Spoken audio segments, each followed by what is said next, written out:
আমি আপনাদের খেদমত আরজ করতে চাই, মানিকগঞ্জ দরবার শরীফের নেতৃত্বে সেই শান্তি প্রতিষ্ঠার লক্ষ্যে আমি মাঠে ময়দানে নামছি।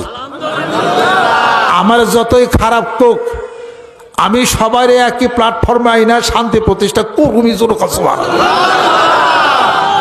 আমার খারাপ কোচ কোচ যতই খারাপ কর, যতই পাঁচ, যতই বন্ড আমার কস, তাও পরে তোর পিস সারব না, যা একসাথে কইরেই সারো। এটা আমি বুঝলাম না কোনো কিছু। এটা আখিরি জামানার নবী এক, তাই না? কোরআন শরীফ এক, আল্লাহ এক। মসজিদ যাইতেছে যখন নামাজ পড়ি, নামাজ পড়ে এসে কি লাগেলি শুরু করে দেয়। এটা আবার কোন ধরনের কথা? এটা তার মানে কি একজন আরেকজনকে মানতে পারে না। ও বড় হইল কেন?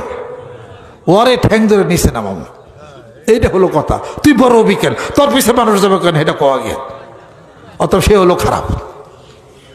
এটার থেকে সরে আসতে হবে এবং মাঠে ময়দানে নামছে ইনশাআল্লাহ তাআলা।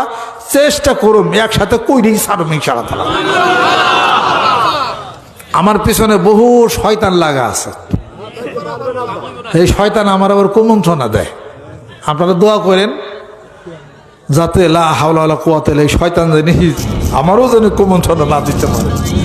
আমারও কুমন্ত্রণা দেয়, তোর এত ঠেকা কি আছে, থাক পার দি, তুই তো ভালোই আছো।